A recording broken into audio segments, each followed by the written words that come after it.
Assalamualaikum warahmatullahi wabarakatuh.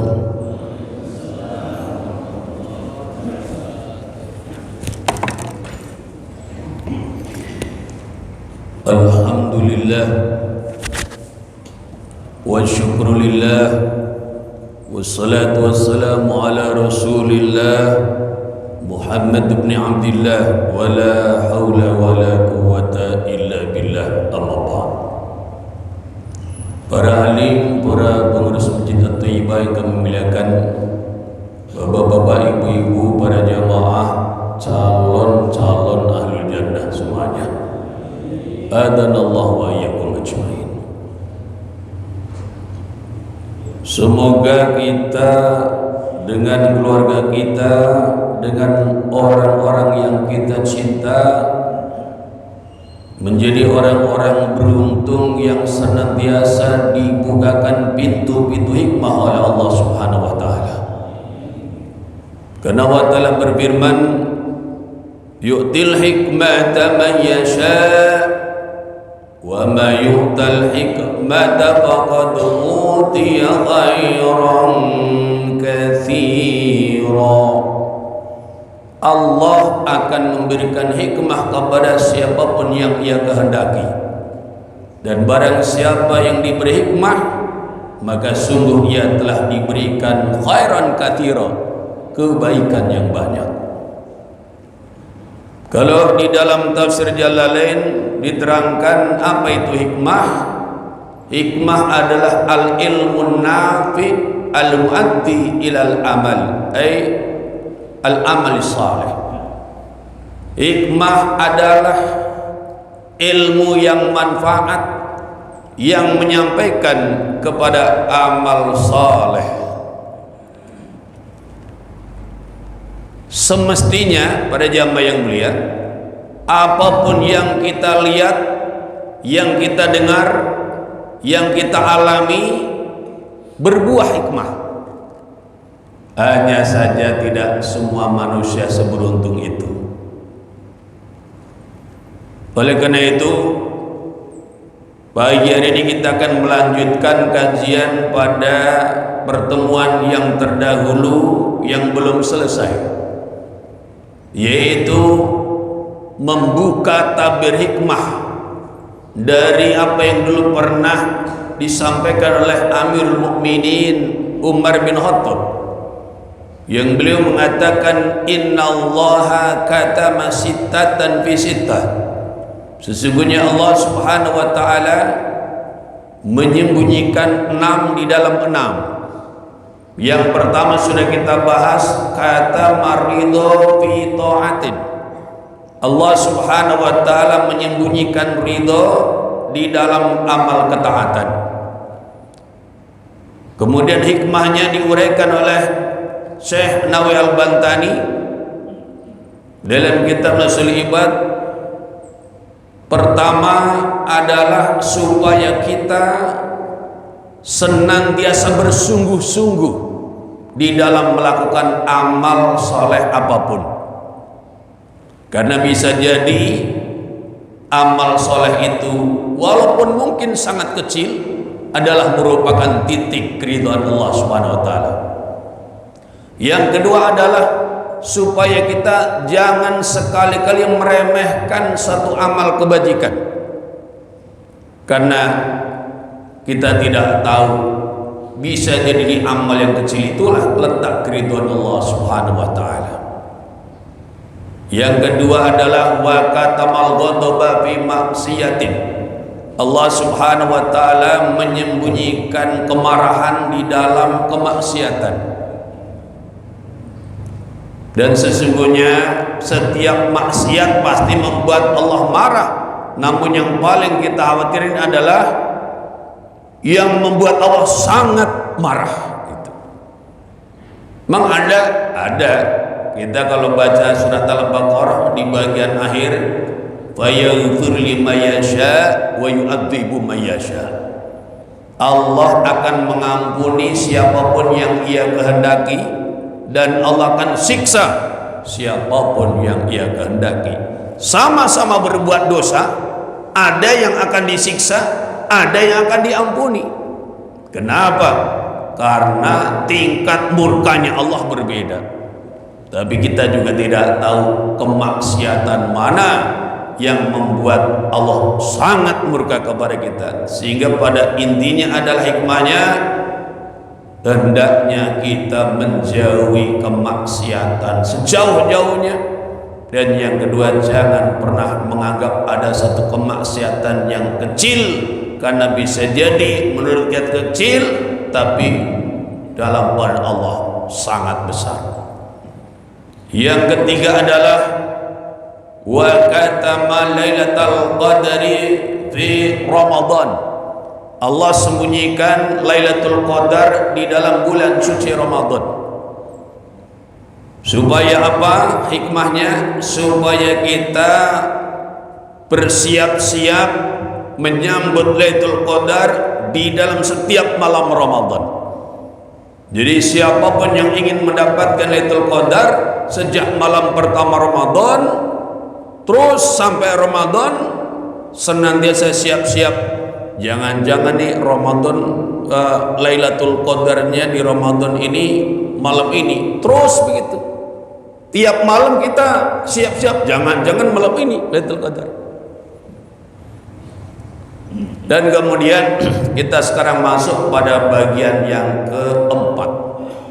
Wa katama auliya'ahu bainan nas.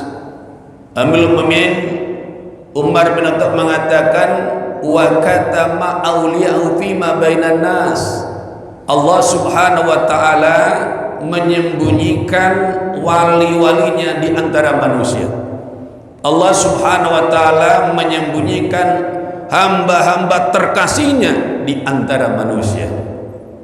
Para jamaah yang mulia, di semua bidang tanah di muka bumi ini, maksudnya di mana suatu ada desa, kota, apalagi negara, dipastikan ada wali-wali Allah. Apalagi Jakarta, pasti banyak ini wali-wali Allah di Jakarta ini. Sebab seandainya tidak ada wali-wali Allah, bisa jadi kita dah rata dengan tanah. Karena kemaksiatan yang diperbuat oleh ahli maksiat mengundang datangnya musibah, bala dan bencana. Tidak ada satu musibah apapun, bala bencana apapun, kecuali sebabnya adalah diundang oleh kemaksiatan para ahli maksiat. Wa ma asabakum min musibatin fabima kasabat aydikum. Kalau kita buka Quran, tidak menimpa kepada kamu sekalian satu musibah pun kecuali disebabkan karena perbuatan tangan-tangan kamu sekalian. Ay bima kasabtum minad dulub, maksudnya disebabkan karena perbuatan kamu sekalian dari berbagai macam dosa. Pertanyaannya, kenapa ya di kota-kota besar terlebih Jakarta ini, walaupun kalau saja ada yang tahu kemaksiatannya begitu komplit, maksiat apa yang seorang sekarang tidak lakukan? Yang namanya judi, minum minuman keras, bahkan baru saja orang jualan minuman keras bawa-bawa nama Muhammad, betul? Kayak tidak ada orang, betul? Demi lakunya jualan minuman keras bawa-bawa nama Muhammad, yang namanya Muhammad dikasih gratis. Yang namanya perzinahan, yang namanya kecurangan dalam timbangan, yang namanya kedoliman siang malam merajalela. Tapi kenapa kemudian kita masih diberikan keselamatan? Tentu karena banyaknya wali-wali Allah dalam kehidupan kita. Kenapa? Misalnya dalam hadis Allah Ta'ala berfirman, inni la ahamu bi ahlil ardi adaban, inni la ahamu bi ahlil ardi adaban. Sesungguhnya aku Allah Subhanahu wa taala sudah ingin menimpakan siksa kepada penduduk bumi. Namun fa idza nadartu ila ummari buyuti wal mutahabbina fi wal mustaghfir bil ashar saraftu adabi anhum. Apabila aku melihat orang-orang yang memakmurkan masjid-masjidku, orang-orang yang saling mencintai karena aku, orang-orang yang istighfar di waktu sahur, maka aku palingkan adabku dari mereka. Jadi udah mau hantam, tidak jadi. Kenapa? Allah masih memandang kekasih-kekasihnya.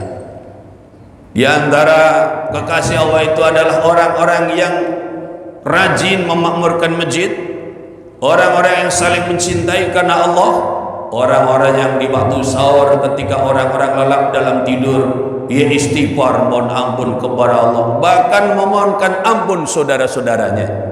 Astaghfirullahaladzim li walil muslimin wal muslimat wal mu'minin wal mu'minat. Coba kita baca bareng-bareng. Bismillahirrahmanirrahim. Astaghfirullahaladzim li walil muslimin wal muslimat wal mu'min wal mu'minat. Ya Allah, astaghfirullahaladzim, aku mohon ampun kepada Allah yang Maha Agung.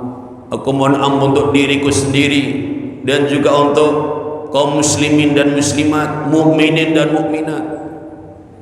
Para jamaah yang mulia, kalau saja kita ini tahu bagaimana ya ahli kemaksiatan di akhir zaman ini, ngeri kita itu, yakin ngeri.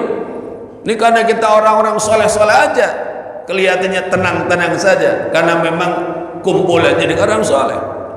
Tapi seandainya kita itu punya kekuatan menelusup ke tempat seperti itu, wah, ngeri. Seandainya di tengah-tengah kita tidak ada aulia Allah, rata kita dengan tanah.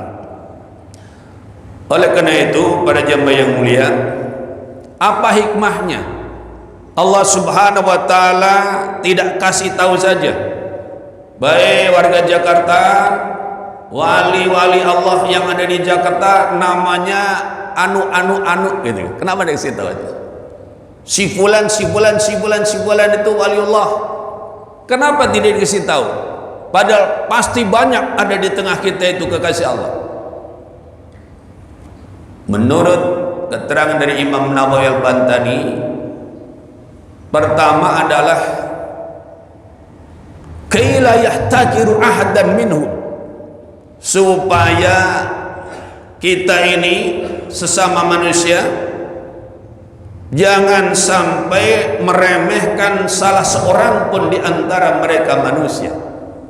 Jadi antara manusia satu dengan yang lainnya jangan suka meremehkan, karena kita tidak tahu, bisa jadi orang yang kita remehkan itu ternyata min auliyaillahi ta'ala, termasuk kekasih-kekasih Allah Subhanahu wa ta'ala. Para jamaah yang mulia, maka dari itu kita ini perlu menyempurnakan amal-amal kita, termasuk juga dalam kaitan dengan pembahasan bagian awal tema ini, yaitu supaya kita dalam setiap amal itu bersungguh-sungguh. Karena terkadang kita tidak merasa atau tidak menyengaja meremehkan orang karena latah. Contoh apa?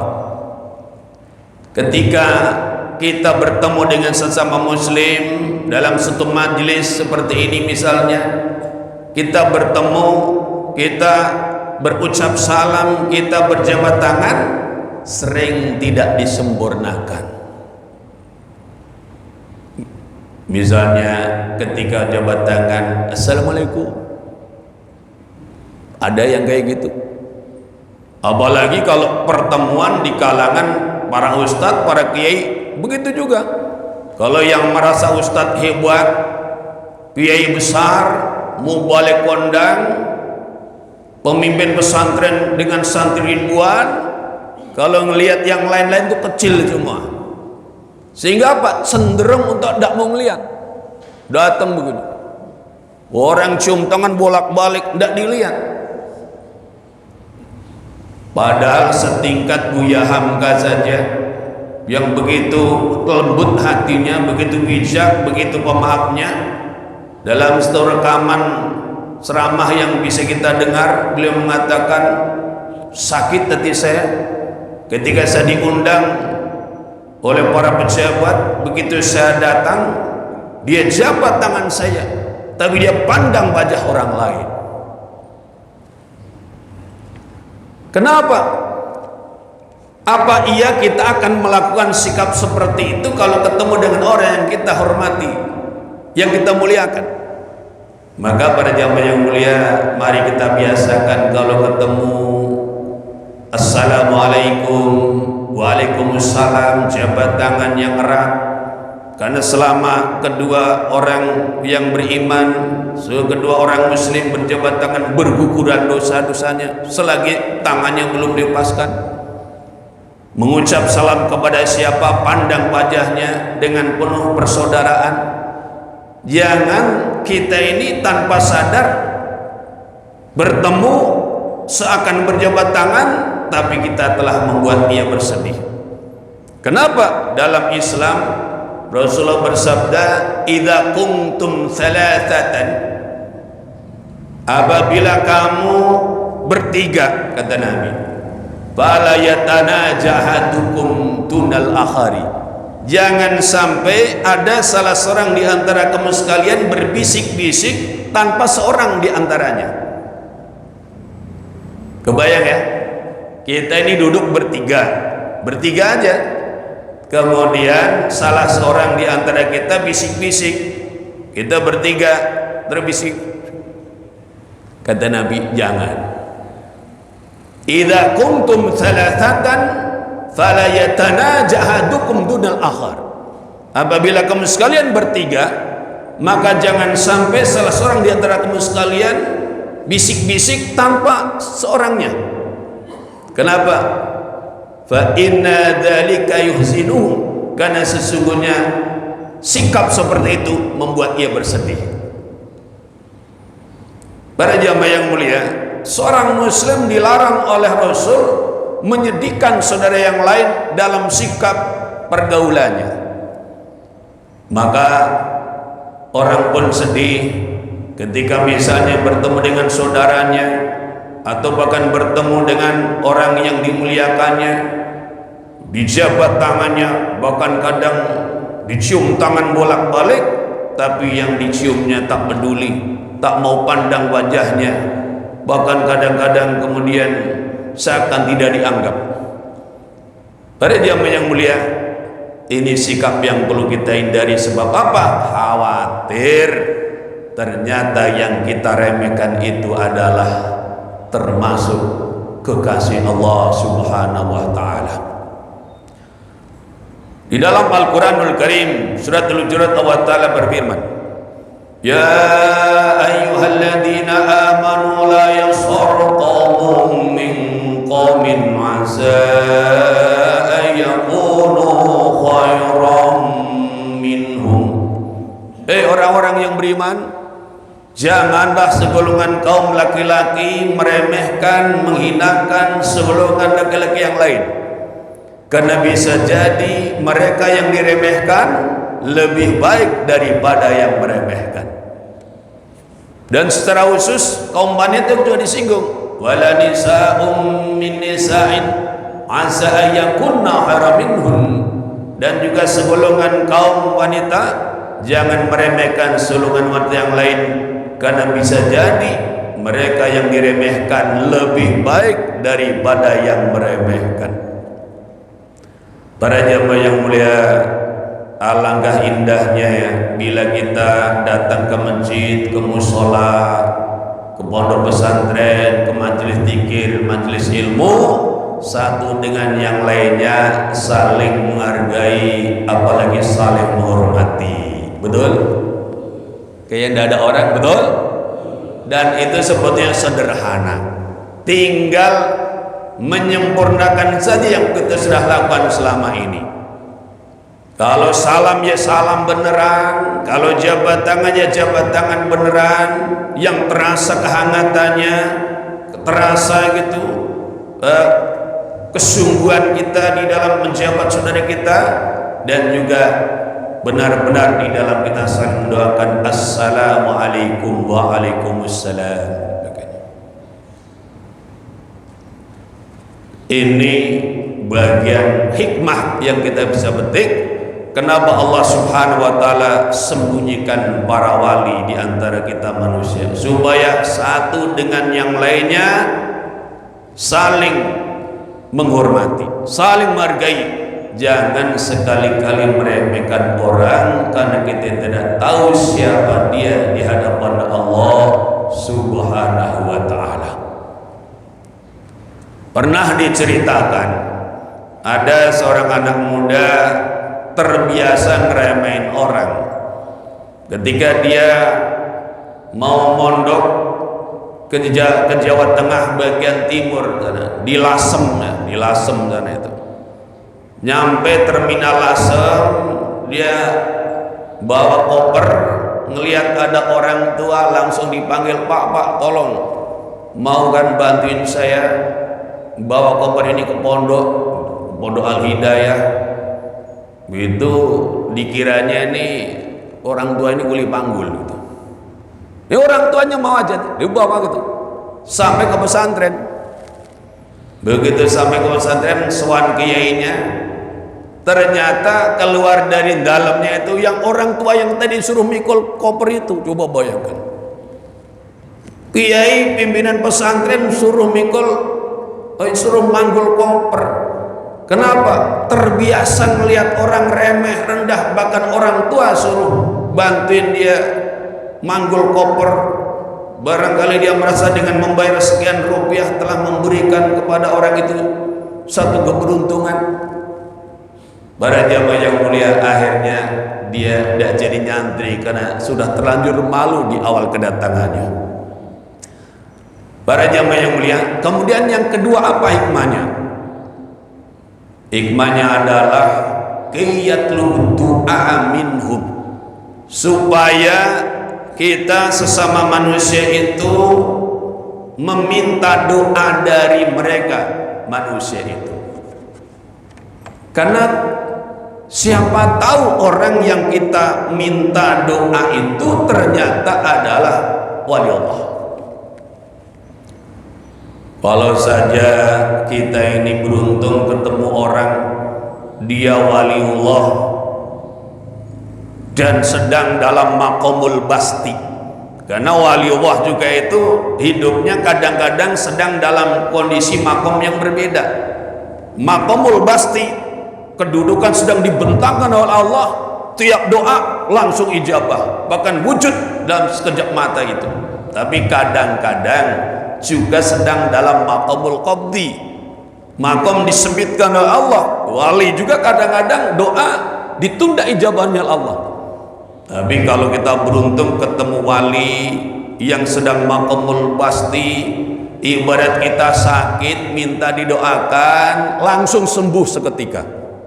Ada, itu pernah terjadi.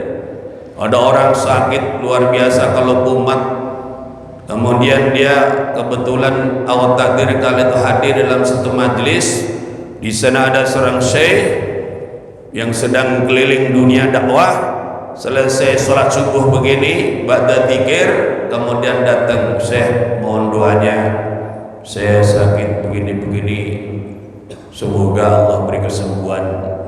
Beliaunya itu cuman nanya mana bagian yang sakit, dipegang bagian yang sakit, didoakan, terus disuruh minum air mineral bekas beliau minum, sembuh seketika, tidak kumat lagi sepanjang hidupnya. Coba ketemu orang kayak gini, enak ya kira-kira ya? Ada yang sakit apa ketemu orang begini, tidak perlu ke rumah sakit bayar mahal-mahal. Cuman mana ini orangnya gitu? Di mana ada orang seperti ini?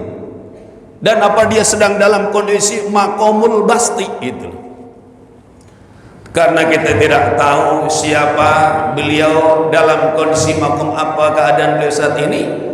Yang mending tiap ketemu siapapun kedepankan sikap menghargai dan menghormati, dan kemudian berendah hati mohon doa. Sebab kalau kita beruntung ketemu dengan orang-orang yang dekat dengan Allah mendoakan kepada kita, itu keberuntungannya bisa berlanjut dunia akhirat. Ada satu contoh nyata. Ada seorang saudagar, beliau pedagang, kalau bahasa sekarang bisnismen ya, tapi ingin agar keturunannya jadi orang alim. Maka putranya itu dimasukkan ke pesantren, dicarikan guru yang alim. Namun beliau tidak hanya cukup dengan memasukkan anak ke pesantren, doa dan minta doa. Ini diriwayatkan beliau itu setiap hari Jumat sowan kepada orang-orang alim, orang-orang soleh, orang-orang ibadah, dengan memberikan hadiah ala kadar sembako atau apa, dan minta doa. Bapak atau ustaz atau kiai atau mbah, doakan agar putra-putra kami jadi orang-orang yang alim, orang-orang soleh. Oleh Allah dikabulkan. Putra-putra beliau dan keturunannya jadi orang-orang besar. Ada di antaranya yang kemudian kita kenal dengan nama Kiai Haji Bisri Mustafa. Kiai Haji Bisri Mustafa ini bukan anak kiai, anak saudagar. Tapi orang tuanya menginginkan anaknya jadi orang alim. Maka selain diantarkan kepada gurunya yaitu Kiai Khalil Harun, namun didoakan dan dimintakan doa. Itu jadi orang alim luar biasa. Bahkan beliau adalah orang yang dikenal sebagai kiai pertama, orang yang pertama yang memberikan atau yang menyusun tafsir Al-Quran 30 juz dalam bahasa Jawa, yaitu tafsir Al-Ibris.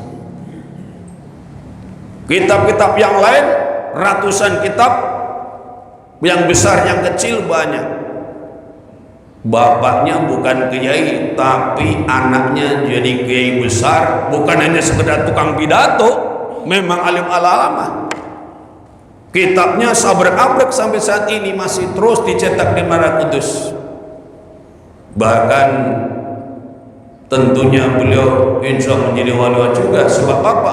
Ketika suatu saat Menara Kudus keliru mencetak salah satu daripada jilid yang ada dalam 3 jilid tafsir Al-Ibris, itu ada keliru, ada salah cetak, itu datang dalam mimpi mendatangi salah satu santrinya di Pekalongan, beritahu Menara Kudus di dalam tafsir Al-Ibris ada yang salah cetak. Sampai begitu datang, benar ada yang salah. Orang sudah wafat bisa memberitahu yang masih hidup tentang kesalahan cetak di dalam tafsir Al-Ibris. Dan ada lagi guyonan, entah ini apa benar-benar ataukah juga guyonan atau humor, tapi memang nyatanya demikian. Jadi ketika dulu Pak Harto itu diangkat menjadi pejabat presiden, yang diminta berdoa kala itu Kiai Haji Bisri Mustafa, dan mungkin saking makbul doanya jadi presiden tidak berhenti-berhenti. Ya. Setelah itu tidak ada yang bisa jadi presiden selama Pak Harto, karena Kiai Bisri Mustafa wafat tahun 77. Para jamaah yang mulia, ada lagi putra beliau yang menjadi orang alim, tak kalah alim daripada kakaknya, namanya Kiai Haji Misbah Mustafa. Masya Allah, luar biasa. Kemudian keturunannya juga jadi orang alim terkenal, bahkan pernah menjadi wakil ketua MPR juga, Kiai Haji Khalil Bisri, Kiai Haji Mustafa Bisri. Dan kemudian sekarang cucunya jadi menteri agama dan menjadi ketua PBNU. Ini di antara barokah minta doa. Ya walaupun tentu orang punya pandangan yang berbeda, tapi yang menjadi hal penting adalah kita ini kadang-kadang ingin mencapai suatu hal yang besar, yang tinggi, kurang berendah hati minta doa kepada orang. Padahal bisa jadi yang kita minta doa itu adalah kekasih Allah mengantarkan kita untuk lebih cepat diijabah oleh Allah Subhanahu wa taala. Kemudian yang kelima adalah kata Sayyidina Umar bin Khattab, wa katamal mauta bil umri. Allah Subhanahu wa taala menyembunyikan mati di dalam umur. Setiap manusia yang lahir diberi Allah umur, maka di dalam deretan umur 1, 2, 3, 4, 5, 6, 10, 20, 30, 40, 50, 60, 70, 100, di antara deret-deret daripada angka-angka tahun umur itu ada nanti mati, tapi disembunyikan oleh Allah. Tidak ada yang tahu apakah di angka 60, 70 atau bahkan di angka 7. Kenapa Allah Subhanahu wa taala sembunyikan? Kenapa tidak kasih tahu aja kapan seseorang bakal mati? Hikmahnya adalah supaya kita semuanya menyiapkan diri menghadapi kematian kapanpun dimanapun berada. Wah, kalau saya masih lama Pak Ustadz matinya. Mengenap masih muda. Saya masih lama matinya Pak Ustadz. Kenapa? Kemarin saya baru general check up ya. Kata dokter semua baik-baik saja. Para jemaah yang mulia, orang mati itu bukan karena sakit.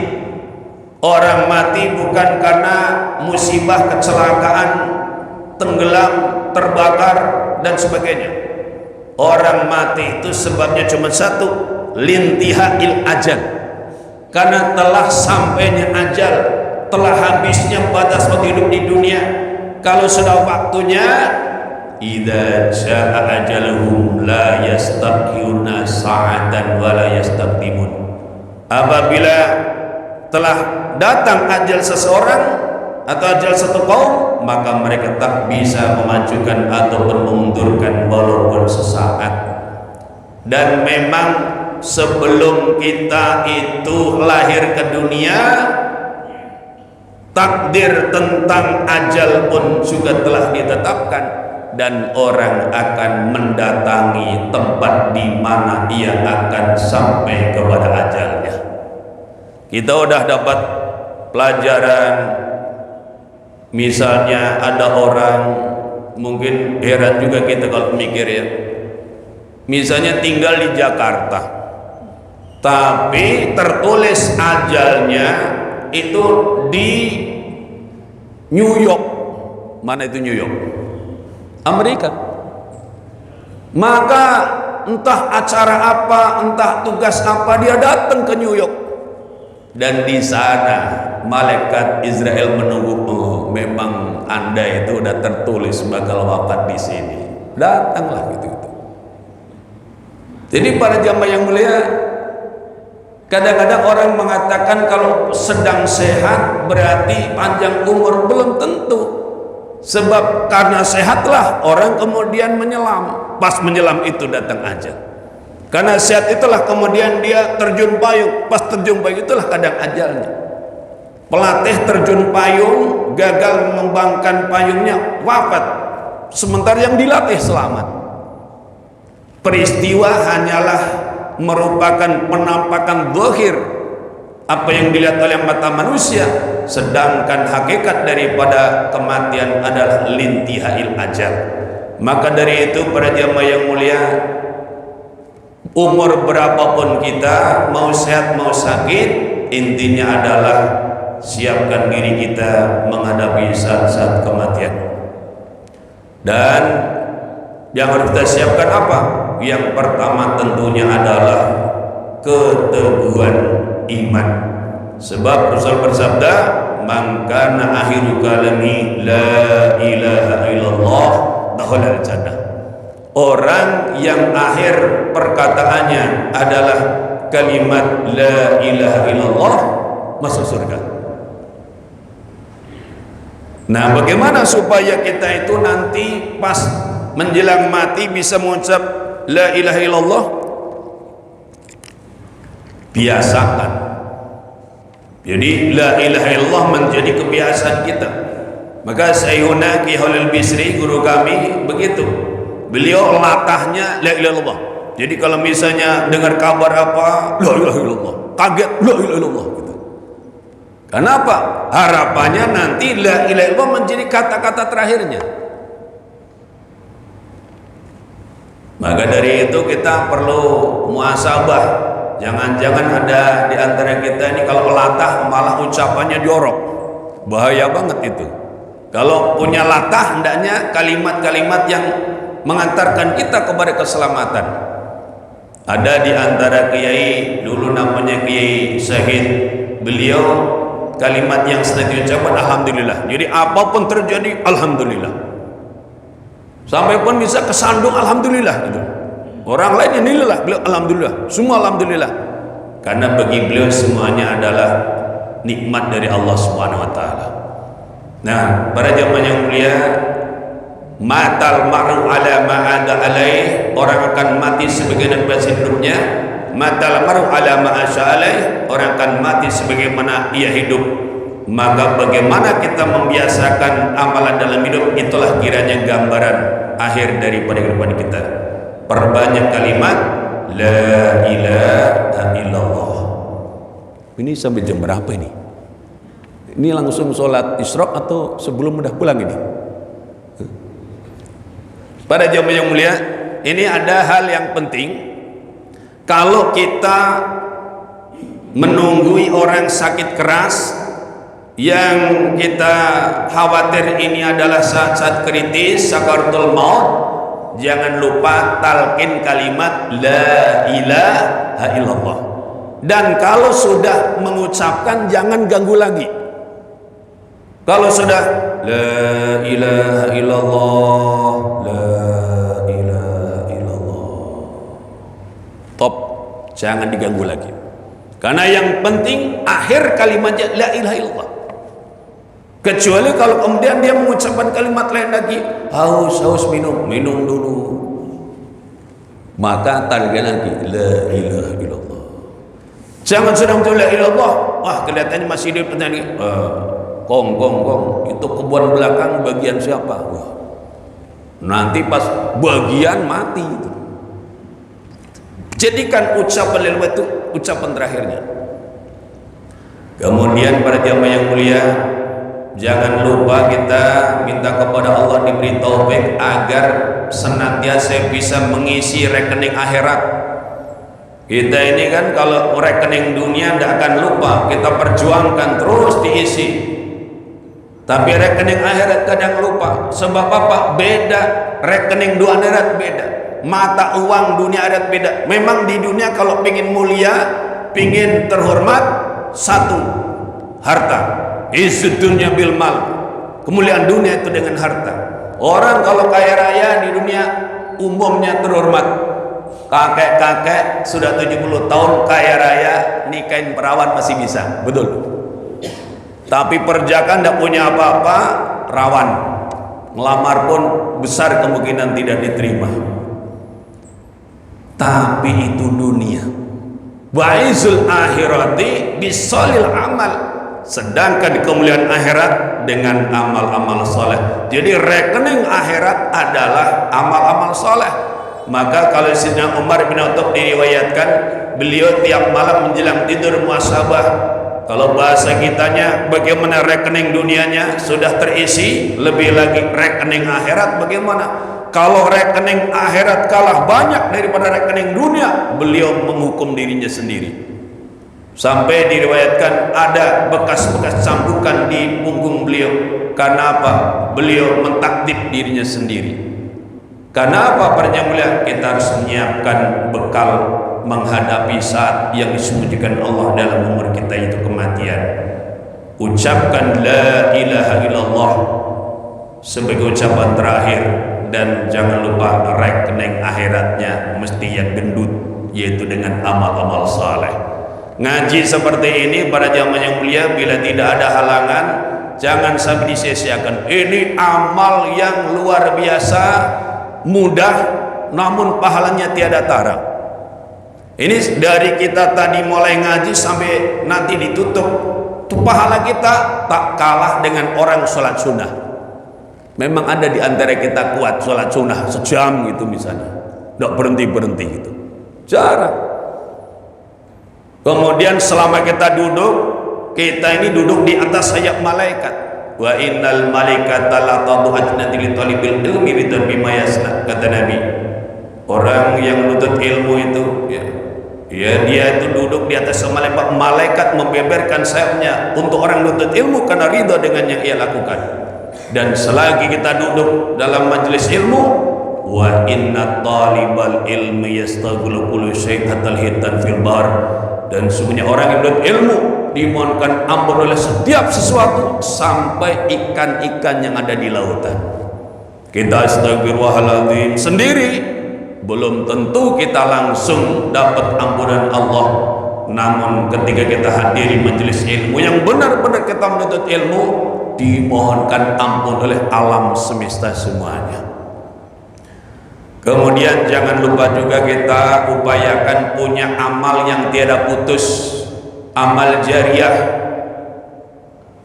Bangun masjid, bangun pesantren, bangun musala, bangun tempat penyantunan anak yatim dan sebagainya.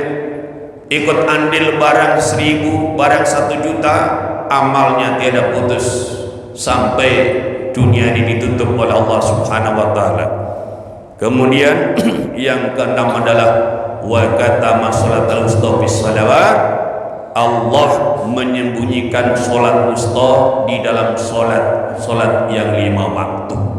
Dalam sholat duhur, asar, maghrib, isya, subuh, ada yang namanya sholat wusta, sholat pertengahan, sholat yang paling utama. Kalau sholat wusta kita nilai bagus, yang lain ikut bagus. Namun sholat wusta yang mana? Apa subuh atau isya atau asar? Disembunyikan oleh Allah. Intinya kata Imam Nawawi, hikmahnya adalah agar kita meneliti semua sholat kita. Tiap sholat teliti, maksimalkan, sempurnakan. Kalau tiap sholat bagus, berarti sholat wusta kita bagus. Sholat wusta bagus, semua sholat yang bagus.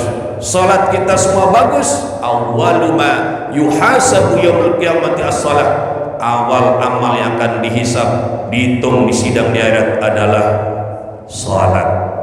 Maka insya Allah kalau ini yang kita lakukan, kita masuk golongan sa'adatud darain, yang selamat, yang bahagia, yang mulia di dalam 2 negeri, dunia dan akhirat. Amin ya rabbal alamin. Al-Fatihah. A'udzu billahi minasyaitonir rajim. Bismillahirrahmanirrahim. Alhamdulillahi rabbil alamin. Ar-Rahmanir Rahim. Maliki yaumiddin. Iyyaka na'budu wa iyyaka nasta'in. Ihdinas siratal mustaqim. Shiratal ladzina an'amta 'alaihim ghairil maghdubi 'alaihim waladdallin. Amin. Bismillah walhamdulillah wassalatu wassalamu ala Rasulillah. Allahumma nawwir qulubana bi nuril iman wa nawwir qulubana bi nuril islam wa nawwir qulubana bi nuril Qur'an. Allahumma tsabbitna bil iman wa tsabbitna bit tauhid wa tsabbitna bil ma'rifah wa tsabbitna ala dinika dinil islam. Allahumma sunnatayyatum biya salam wa alhamdulillahi rabbil alamin. Wa lakum minkum assalamu alaikum warahmatullahi wabarakatuh.